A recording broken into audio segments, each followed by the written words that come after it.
नमस्कार दोस्तों। दोस्तों, अभी बीपीएससी आयोग के द्वारा जो मेरिट लिस्ट तैयार किए गए हैं, उसको लेकर के अभ्यर्थियों के बीच काफ़ी नाराज़गी है और अपनी नाराज़गी को कई माध्यमों से जारी कर रहे हैं, चाहे वो सोशल मीडिया का प्लेटफॉर्म हो या फिजिकली बीपीएससी आयोग के समक्ष वो पिछले 2 दिनों से धरना प्रदर्शन और आंदोलन कर रहे हैं, अपनी मांगों को पुरजोर तरीके से रख रहे हैं। उसमें हमारे कुछ दिव्यांग साथीगण भी जो व्हील चेयर पर बैठ कर के वहाँ पे पहुँचे हैं।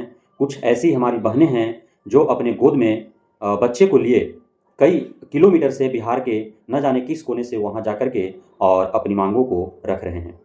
दोस्तों, इसी बीच बीपीएससी आयोग के माननीय चेयरमैन अतुल प्रसाद जी का ट्वीट के माध्यम से कुछ प्रश्नों का जवाब आया है, लेकिन उनके उन प्रश्नों और उसके दिए गए जवाब से व्यक्तिगत तौर पे मैं संतुष्ट नहीं हूँ। और क्यों नहीं हूँ, मैं पूरे उनके प्रत्येक सवाल और उसके जवाब का विश्लेषणात्मक व्याख्या करूँगा और मैं उस पे अपना मंतव्य रखूँगा। यदि आप हमारे इस मंतव्य से सहमति रखते हैं तो आप कमेंट बॉक्स में अवश्य ही बताएं। इस वीडियो में बन रहे अंत तक मैं आपको पूरी चर्चा बताता हूँ, करता हूँ क्या कुछ ट्वीट किया है, उसका उनके तरफ से क्या जवाब है और जवाब अभ्यर्थियों का क्या होना चाहिए। दोस्तों, पहला उन्होंने जो प्रश्न अभ्यर्थियों की तरफ से रखा है वह है कि मेरे नंबर क्वालिफाइंग कट ऑफ से अधिक होने और अभी भी कुछ रिक्तियां होने के बावजूद भी मैं सफल क्यों नहीं हुआ हूँ।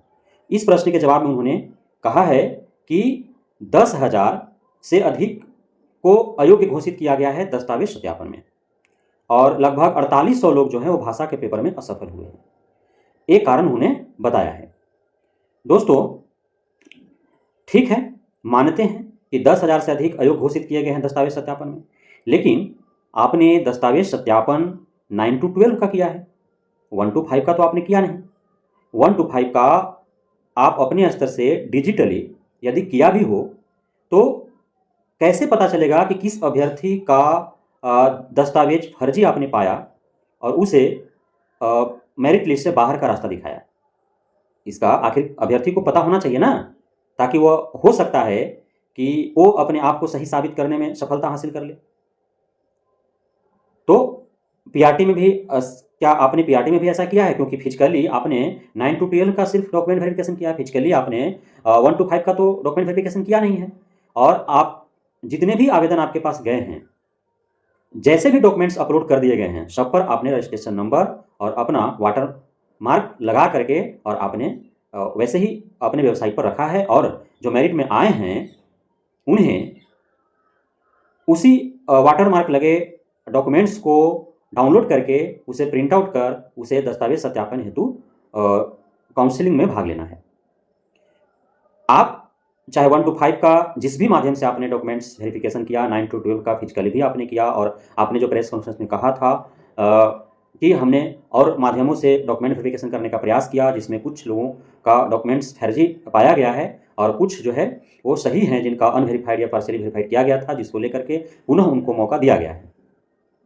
तो फिर दोबारा आप मौका भी दे दिए 9 to 12 का। 1 to 5 का आपने फिजिकल डॉक्यूमेंट वेरिफिकेशन किया नहीं है। 1 to 5 को लेकर के आपने बोला है कि आयोग और विभाग जो है वो मुन्ना भाई के लिए तैयार है। 1 to 5 में जो डॉक्यूमेंट वेरिफिकेशन करने आ रहे हैं, करवाने आ रहे हैं, बहुतों से खबर मिला है कि वो गलत निवास प्रमाण पत्र और गलत आरक्षण का दावा करने के लिए प्रमाण पत्र उन्होंने फर्जी तरीके से बनवा करके लगाया है, या फिर जो भी आपने बताया प्रेस कॉन्फ्रेंस में।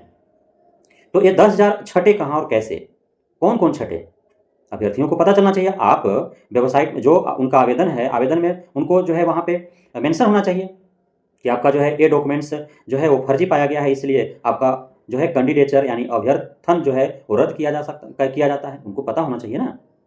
तो ये है, तो ये 4800 लोग भाषा के पेपर में असफल हुए हैं। कौन कौन असफल हुए हैं? आप मार्कशीट जब 2 पेपर का आपने एग्जाम लिया है तो उसका आपको अंक पत्र जो है या रिजल्ट कार्ड जो है वो आपको जारी करना चाहिए। आप सब जब टेक्निक का इस्तेमाल कर रहे हैं, 60 दिनों के अंदर इतनी बड़ी वैकेंसी का सफलतापूर्वक ऐतिहासिक रूप से आपने जब त्रुटि रहित आपके हिसाब से, जबकि उसमें जो है दर्जनों त्रुटियां हैं, लेकिन आपके हिसाब से त्रुटि रहित आपने जो है रिजल्ट परिणाम दिया है, तो वो जो है कौन अभ्यर्थी का आपने डॉक्यूमेंट्स फर्जी पाया, कौन अभ्यर्थी जो है वो भाषा के पेपर में असफल हुए, इसको मेंशन करना चाहिए। रिजल्ट कार्ड सबका जारी होना चाहिए। ताकि सबको पता चल सके कि उनका वो डॉक्यूमेंट्स की वजह से छँटे हैं या फिर भाषा में उन्होंने फेल किया इसकी वजह से छँटे हैं। इसमें ओएमआर में का आप ज़िक्र नहीं किए हैं क्योंकि ओएमआर सुधार को लेकर के लगभग 1 महीना आपने समय लिया। तो इसलिए आपने ज़िक्र नहीं किया कि ओएमआर में त्रुटि होने के कारण भी लोगों को छाँटा गया है, तो वो तो आपने मेंशन नहीं किया है। ये हो गई बात, यानी कि आपका जवाब संतोषजनक नहीं है, वो स्पष्ट देना चाहिए। सिर्फ़ ऐसे बरगलाने और ट्वीट कर देने से जो है वो संतुष्टि नहीं मिल जाएगी अभ्यर्थियों को। दूसरा प्रश्न है, कुछ सफल अभ्यर्थियों से मेरी संख्या अधिक होने के बावजूद मैं सफल क्यों नहीं हुआ हूँ? कुछ सफल अभ्यर्थियों से मेरी संख्या अधिक होने के बावजूद मैं सफल क्यों नहीं हुआ हूँ? यानी कि आप संख्या अधिक होने के बावजूद, ये प्रश्न जो है मतलब आपका कहने का अर्थ है कि कुछ जो सफल अभ्यर्थी हैं उनसे अधिक अंक मेरा है, तो मैं सफल क्यों नहीं हूँ? ये आपका कहने का तात्पर्य है। तो इसका भी जवाब जो है उसी में आपने दिया कि 10,000 जो है वो अयोग्य घोषित कर दिया गया दस्तावेज सत्यापन में, और 48 लोग भाषा के पेपर में जो है वो सफल हुए हैं। तो इसका आप स्पष्टीकरण दें कि कौन कौन से अभ्यर्थी दस्तावेज सत्यापन में जो है उनको छाँटा गया है, अयोग्य घोषित किया गया है, और किन किन अभ्यर्थियों को भाषा विषय में जो है वो अयोग्य हुए हैं, ये आपको स्पष्टीकरण देना चाहिए। आरक्षण का लाभ नहीं, यदि आवेदन में दावा नहीं किया गया है या अपेक्षित प्रमाण पत्र जमा नहीं किया गया है तो आरक्षण का लाभ नहीं देय होगा। तो ठीक, ये तो उचित है कि जो आवेदन करते समय आरक्षण का दावा करने हेतु जो प्रमाण पत्र लगना चाहिए वो नहीं लगाए हैं तो आरक्षण में नहीं आ सकते हैं। लेकिन जो अभ्यर्थी ये कह रहे हैं ऑन स्क्रीन मीडिया पर आकर के कि हम ओबीसी हैं, एससी हैं, एसटी हैं, और हमारे दोस्त का या हमारे पड़ोसी का 52 नंबर पर हो गया जबकि हमारा 55 नंबर है, 58 नंबर है, तो क्यों नहीं हुआ? हम दोनों सेम कैटेगरी के हैं, तो उन्होंने जो है अपना प्रमाण पत्र दिया होगा तभी तो ऐसा कह रहे हैं ना वो। तो आप जो है जो अभ्यर्थी ऐसा है उसका स्पष्टीकरण आपको देना चाहिए, लेकिन सिर्फ एक पॉइंट डाल दिए कि इसके वजह से छठे होंगे, संभावित कारण है आप बता रहे हैं। तो संभावित कारण बताने से तो ये उचित नहीं है, तो ये न्यायपूर्ण जो है यह जो आपका उत्तर जो दिया गया है वो सही नहीं है अभ्यर्थियों के हित में। स्पष्ट जो है प्रत्येक अभ्यर्थी के जब ओएमआर शीट आपने जब उनका अपलोड कर दिया, जब उनके सारे डॉक्यूमेंट्स को वाटर मार्क आपने लगा दिया, रजिस्ट्रेशन नंबर लिख दिया, तो फिर उनका भाषा के विषय में कितना मार्क्स है और सामान्य ज्ञान में कितना उनका मार्क्स है, और यदि वो दोनों विषयों में यदि पास हैं और सामान्य में उनका कट ऑफ में जो है कट ऑफ तय किया गया है, कट ऑफ पार मार्क्स है, फिर भी यदि उनका मेरिट लिस्ट में नाम नहीं है तो क्यों नहीं है, वो कारण तो देना चाहिए ताकि अभ्यर्थियों को पता चले। उनका जो है अधिकार है उनको जानने का, और अधिकार का हनन हो रहा है यहाँ पे। अगला जो प्रश्न है आपका कि कुछ बीएड अभ्यर्थियों को पीआरटी में सफल क्यों घोषित किया गया है? इसका जवाब आपने दिया है कि लगभग 10,000 बीएड अभ्यर्थी डिप्लोमा धारक भी हैं। तो जब वे डिप्लोमा धारक हैं और उन्होंने अपना सर्टिफिकेट लगाया डिप्लोमा का, इस वजह से आपने जो है उनका 1 to 5 में भी रिजल्ट दिया है, अच्छी बात है। लेकिन आपका नोटिफिकेशन में था क्या? आपने तो 1 कैंडिडेट 1 रिजल्ट का बात कहा था, फिर आप 3 जगह रिजल्ट कैसे दिया? आप 1,22,000 अभ्यर्थियों को रिजल्ट देने की बात कह रहे हैं, और इसमें तो एक ही अभ्यर्थी का 3-3 जगह रिजल्ट आपने दिया है, तो फिर 1,22,000 अभ्यर्थी कहाँ हैं? एक अभ्यर्थी का वैसे 1,000 भी यदि अभ्यर्थी होंगे तो 3,000 तो ऐसे ही काउंट हो गए जिनको तीनों जगह जो है रिजल्ट दिया गया है। तो 1,22,000 में से तो ऐसे ही 2,000 घट गए तो 1,20,000 हो गया। तो इस प्रकार आपने दिया है, तो ये 1 कैंडिडेट 1 रिजल्ट ही घोषित आपको करना चाहिए था। और इस स्थिति में आप बारी-बारी से करा लेते, पहले एक रमी-बरहमी का रिजल्ट घोषित करते, मेरिट लिस्ट बनाते, उनका डॉक्यूमेंटेशन कर लेते, उसके बाद 9-10 का करा लेते, उसके बाद 1 to 5 का करा लेते, लेकिन आप जैसे-तैसे जल्दीबाजी में जो है वो कर रहे हैं, और इसी वजह से अभ्यर्थियों को परेशानियों का सामना करना पड़ रहा है। और आप अपने गलतियों को छुपाने के लिए जो है इन तथ्यों को लेकर के अभ्यर्थियों के समक्ष आए हैं। अभ्यर्थी इतने मूर्ख नहीं हैं जो आपके बातों में आ जाए। सीटेट के असफल अभ्यर्थी जो है उनको पीआरटी में क्यों सफल घोषित किया गया? इसका जवाब आप दिए हैं कि सभी परीक्षाफल सशर्त हैं। सीटेट में शामिल होने वाले उम्मीदवार जो सीटेट में असफल हो गए हैं उन्हें पीआरटी डीवी के दौरान बाहर कर दिया जाएगा।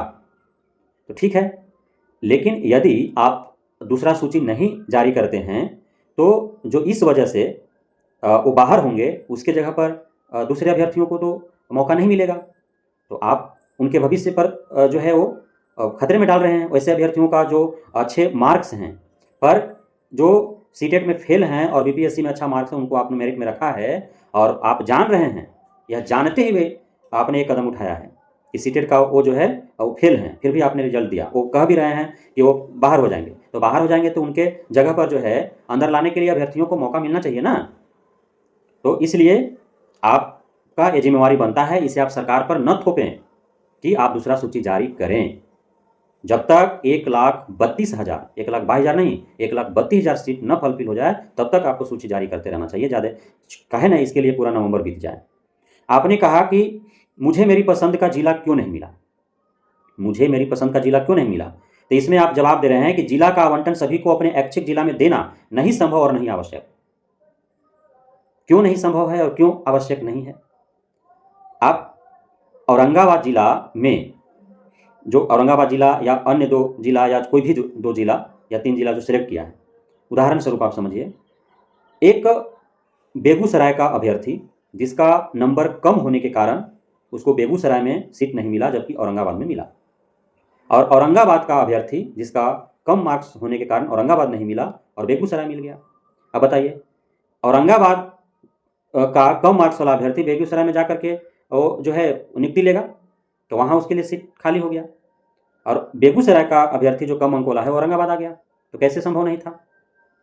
दूसरे जिला के कम अंक वाले अभ्यर्थी को आप दूसरे जिला में भेजे हैं ना, तो जिस जिला का जो है वहाँ के कम अंक वाले अभ्यर्थी को वहीं आप दे देते, तो यहाँ वहाँ करने की आवश्यकता थी।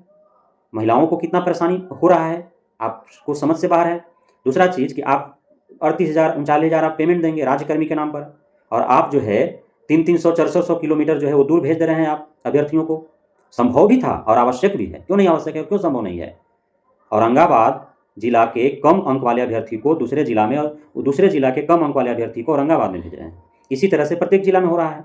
तो जिस जिला का जो अभ्यर्थी है कम अंक है तो उसी जिला में इसको ज्वाइनिंग देना संभव क्यों नहीं है और आवश्यक क्यों नहीं, आप समझ रहे हैं? आप पेमेंट 38,000 देंगे, पूरा बीवी बच्चा फैमिली के साथ, किसी के हस्बैंड का जॉब हुआ है, किसी का वाइफ का हुआ है, तो वो रहेगा वहाँ पे, तो उसका तो 38,000 में से आधा तो ऐसे ही खर्च हो जाएगा उसको रहने में। तो गोल पीठा बराबर। अब गरीब को गरीब ही बनाने का प्लानिंग आपका पूरी तरह से है नौकरी के नाम पर। फिर आप दिव्यांगजन को लेकर के आपने बोला कि दिव्यांगों का जो है वो रिक्तियाँ दिव्यांग उम्मीदवारों के लिए सुरक्षित रखने के कारण, क्यों रखने के कारण? आखिर दिव्यांगों का आप सीट जो है वो सुरक्षित किसके लिए रख रहे हैं? दिव्यांगों के लिए ही रख रहे हैं। और इसी वैकेंसी में आप देख रहे हैं आपके गेट के सामने भी व्हील चेयर पर बेचारा एक दिव्यांग भाई वहाँ पे आंदोलन कर रहा है, जिसका 50 से भी ऊपर अंक है। तो जब दिव्यांग, वैसे दिव्यांग अभ्यर्थीगण जिनका यूआर कट ऑफ पार जो कर रहे हैं वो यूआर में आप भेज दिए, लेकिन उसके बावजूद आपने सीट क्यों खाली रखा जब दिव्यांग साथीगण जो है वो आपके पासिंग मार्क को क्रॉस कर लिए हैं, 50 से भी जिनका नंबर 56 या 58 है। वैसे अब दिव्यांग साथियों को भी आपने जो है नहीं दिया दिव्यांग कोटि में, और दिव्यांग कोटि को आपने सुरक्षित रखने की बात कर रहे हैं। किसके लिए? भविष्य में आके दिव्यांग को ही उस पर नौकरी देंगे ना आप, तो इसी वैकेंसी में आप उन दिव्यांग अभ्यर्थियों को क्यों नहीं उसमें मौका देते हैं? तो ये आपका जो भी जवाब है वो स्पष्ट नहीं है, वो अभ्यर्थियों के अहित में है। अभ्यर्थी आपके उन जवाबों से संतुष्ट नहीं है। अब जो है इससे इतर प्रश्न आप सुन लीजिए और उसका जवाब भी आप दे दीजिएगा। आपका जो बिहार सरकार कैबिनेट का जो नियमावली था उसमें नियोजित शिक्षकों को लेकर के क्या कहा गया था? आपने जो नोटिफिकेशन जारी किया उसमें नियोजित शिक्षकों को लेकर के क्या कहा गया है कि नियोजित शिक्षकों को राज्यकर्मी का दर्जा पाने के लिए बीपीएससी शिक्षक भर्ती परीक्षा पास होना होगा। तो आप उसको मेरिट में क्यों ले आए? नियोजित शिक्षक ऑलरेडी तो कर्मी है ना, वो तो ऑलरेडी रोजगार में है। ये जो वैकेंसी आया था वो तो बेरोजगारों को रोजगार देने के लिए आया था। आप सिर्फ पीठ थपथपा रहे हैं बिहार सरकार, बीपीएससी आयोग, कि बिहार में इतनी बड़ी वैकेंसी दी गई, लेकिन यह तो पूरा आप जो है गलत साबित हो रहे हैं। आपने वैकेंसी बेरोजगारों को रोजगार, कहाँ बेरोजगारों को? आप तो रोजगार को ही रोजगार दे रहे हैं। आपने जिसे 2 साल 5 साल 10 साल पहले जिसको रोजगार नियोजित के तौर पर दिया और उसी को फिर से आप फ्रेशर के तौर पर इसमें शामिल कर लिए, तो नए लोगों के अधिकार का हनन हो रहा है कि नहीं हो रहा है? आपने जो पासिंग मार्क्स तय किया है उसको जो है पास करने वाले हजारों अभ्यर्थी हैं जिनका पैर पर आपने कुल्हाड़ी मारा नियोजित शिक्षकों को फ्रेशर के तौर पर आप मेरिट लिस्ट में नाम डाल करके। तो यह जिसको आपने नौकरी पूर्व में दे चुके हैं उन्हीं लोगों को पुनः आप नौकरी दे रहे हैं और नए लोगों के पैर पर कुल्हाड़ी मार रहे हैं आप। तो आप ये जो है बेरोजगारों को रोजगार आप थोड़ी दे रहे हैं, नहीं दे रहे हैं। एक ही व्यक्ति को 2-2 बार नौकरी, 2 तरह से। सिर्फ नियोजित को राजकर्मी बनने के लिए पास ही तो होना था ना। तो जितने जो है नियोजित शिक्षक जो पास हुए हैं बीपीएससी टीआरई, उनको जो है राजकर्मी का दर्जा दे दीजिए। चाहे वो जनरल है तो 48 जिसका आया है उसको भी दे दीजिए, जो ओबीसी है यदि वो 44 लाया है उसको दे दीजिए, जो एबीसी है जो 41 लाया है उसको दे दीजिए, जो एससी एसटी पीएच और महिला जिनका 39-40 आया है उसको राजकर्मी का दर्जा दे दीजिए। यही तो आपने नियमावली में कहा था ना, और नोटिफिकेशन में आपने कहा था। और यदि नियोजित शिक्षकों को फ्रेशर के रूप में बहाल करना ही था तो जिन 4 लाख नियोजित शिक्षक जिन पदों पर कार्य कर रहे हैं, वो 4 लाख को नई रिक्तियों में जोड़ना चाहिए था, क्यों नहीं जोड़े आप? उस 4 लाख जो पद है जिस पर नियोजित शिक्षक कार्यरत हैं, उस पद को आप भरा हुआ भी मान रहे हैं और उन पद पर कार्यरत लोगों को नई वैकेंसी में आप शामिल भी कर रहे हैं। तो ये तो सरासर जो है अन्यायपूर्ण है, अन्यायोचित है। यह जो है बेरोजगारों के जीवन को बर्बाद करने का एक साजिश है जो आप कर रहे हैं। तो मुख्य प्रश्न ये हैं और बीपीएससी आयोग जो ये लिखित रूप से ट्वीट के माध्यम से जो जवाब दे रहा है वो जो है असंतोषजनक है। अभ्यर्थी आपके जवाब से संतुष्ट नहीं हैं। जिन अभ्यर्थियों का दस्तावेज सत्यापन में आपने उनका जो है अयोग्य माना है, उनको जो है स्पष्ट कीजिए कि कौन कौन अभ्यर्थी वैसे हैं जिनको दस्तावेज सत्यापन में अयोग्य माना गया है। हो सकता है वो अपने आप को योग्य शामिल करने में सफल हो जाए। दूसरा, भाषा में 4800 जो आपने कहा कि असफल हुए हैं, तो उन 4800 का भी, और 4800 का क्यों, टोटल जितने भी अभ्यर्थी का आवेदन हुआ है, किन अभ्यर्थियों का कितना मार्क्स है, भाषा में कितना मार्क्स है, सामान्य में, ये जो है जारी होना चाहिए और किन अभ्यर्थियों का डॉक्यूमेंटेशन में छांटा गया है ये भी जारी होना चाहिए, स्पष्ट होना चाहिए। बिना स्पष्टीकरण का सिर्फ बातें कह देने से ये नहीं होगा। दिव्यांगजन की सवाल है तो आप सुरक्षित रखने का बात कर रहे हैं दिव्यांगों के सीट को, तो भविष्य में आप उस पर दिव्यांग को ही जो है नौकरी देंगे। इसलिए इसी वैकेंसी में उन दिव्यांग साथियों का जो है, उस दिव्यांग जो रिक्त पद रखा गया उस पर नियुक्ति प्रदान किया जाए जिन दिव्यांग साथीगण का मार्क्स जो है वो क्वालिफाइंग मार्क्स से अधिक है, उनको यहाँ पे मौका दिया जाना चाहिए। प्रत्येक कैटेगरी वाइज आपने जो है वो रिक्तियाँ खाली रखी हैं अभ्यर्थियों को होते हुए, ये क्यों, इसका स्पष्टीकरण होना चाहिए। जनरल सीट तो कम से कम युवा जो है वो तो कम से कम भर ही जाना चाहिए था, उसको किस हिसाब से खाली रखा गया, जबकि सफल अभ्यर्थी हैं, दिख रहे हैं। जो आपके बीपीएससी आयोग के गेट पर जो है 2 दिनों से सैकड़ों के तादाद में जो है महिला, पुरुष, दिव्यांग सभी जो है वहाँ पे धरना प्रदर्शन कर रहे हैं। तो आपकी अस्पष्टता के वजह से सिर्फ खुद से पीठ थपथपा लेने और प्रशंसा की कसीदे गढ़ लेने से आप ऐतिहासिक नहीं हो जाइएगा। आपको ऐतिहासिक जब अभ्यर्थी कहेंगे तभी आप ऐतिहासिक हो जाइएगा। आपके मुंह से अपना प्रशंसा नहीं, अभ्यर्थीगण कहेंगे कि बीपीएससी आयोग के पूरा टीम और चेयरमैन सफलतापूर्वक त्रुटि रहित परिणाम घोषित किया है, ऐतिहासिक कार्य हुआ है, यह जो है प्रशंसा होगा। आप अपने खुद से खुद का पीठ थपथपा लेने से आप जो है ऐतिहासिक नहीं हो जाइएगा, आप त्रुटि रहित और सफल नहीं हो जाइएगा। जब अभ्यर्थियों की योग्यता और सफलता आप तय कर रहे हैं तो आपका भी योग्यता और सफलता अभ्यर्थी तय करेंगे। इसलिए इन सारी समस्याओं को लेकर के और आपको प्रेस कॉन्फ्रेंस करना चाहिए और एक एक प्रश्नों का जवाब आपको देना चाहिए। मीडिया में आकर के आप जवाब दीजिए, हर बातों का जवाब दीजिए आप, तभी अभ्यर्थी जो है संतुष्ट होंगे। संतुष्ट नहीं हैं, कहते कुछ हैं करते कुछ हैं। आप सरकार पर डाल दिए कि वेटिंग लिस्ट सरकार कहेगी तो जारी करेंगे, सेकंड सूची, थर्ड सूची सरकार कहेगी तो जारी करेंगे। क्यों जारी करेंगे, जबकि आपको पता है कि हमने जो मेरिट लिस्ट बनाया है उसमें हज़ारों अभ्यर्थी जो है वो छंटने जा रहे हैं। कुछ डॉक्यूमेंटेशन में छट जाएंगे, कुछ अपीयरिंग डीएलएड और अपीयरिंग सीटेड वाले छट जाएंगे। फिर भी जो है आप इस तरह से जो है मेरिट लिस्ट बनाया और सेकंड सूची जारी करने के नाम पर भी आप अपना कदम पीछे हटा रहे हैं। तो यह सिर्फ बहलावा है। 1,70,000 में से 1,32,000 सीट भरना चाहिए, क्योंकि 1,32,000 अभ्यर्थी आपका जो क्वालिफाइंग मार्क्स था उसको क्वालिफाई कर चुके हैं, और जो क्वालिफाई कर रहे हैं यदि उनको अन्य कारणों से यदि छटनी किया गया है तो कारण स्पष्ट होना चाहिए। अभ्यर्थियों का अधिकार है। इसलिए सिर्फ ट्वीट के माध्यम से अपने ही प्रश्नों का अपने से जवाब दे देने से हल नहीं निकल जाएगा, अभ्यर्थियों की परेशानी टल नहीं जाएगा। हम अभ्यर्थियों से गुजारिश करेंगे कि आप अपने सोशल मीडिया प्लेटफॉर्म के माध्यम से और जो पहुंच पा रहे हैं बीपीएससी आयोग के कार्यालय, बिहार बोर्ड के कार्यालय, शिक्षा विभाग के कार्यालय, सचिवालय के कार्यालय, तो वहाँ फिजिकल रूप से जो है सैकड़ों की तादाद में जाएं और इन प्रश्नों को रखें, अपनी समस्याओं को रखें और मांग करें। यदि हमें दस्तावेज सत्यापन में यदि अयोग्य ठहराया गया है तो हमें बताया जाए कि किन अभ्यर्थियों का दस्तावेज सत्यापन में अयोग्य ठहराया गया है। यदि हो सकता है कि आपके द्वारा भूलवश उनका जो है दस्तावेज सत्यापन में अयोग्य ठहरा दिया गया हो और वो अभ्यर्थी अपने आप को सही ठहराने में सफल हो जाए, तो ये सारा स्पष्ट होना चाहिए। बहुत बहुत धन्यवाद आप सभी साथियों का हमारे साथ जुड़ने के लिए, बने रहने के लिए, प्यार देने के लिए। जय हिंद।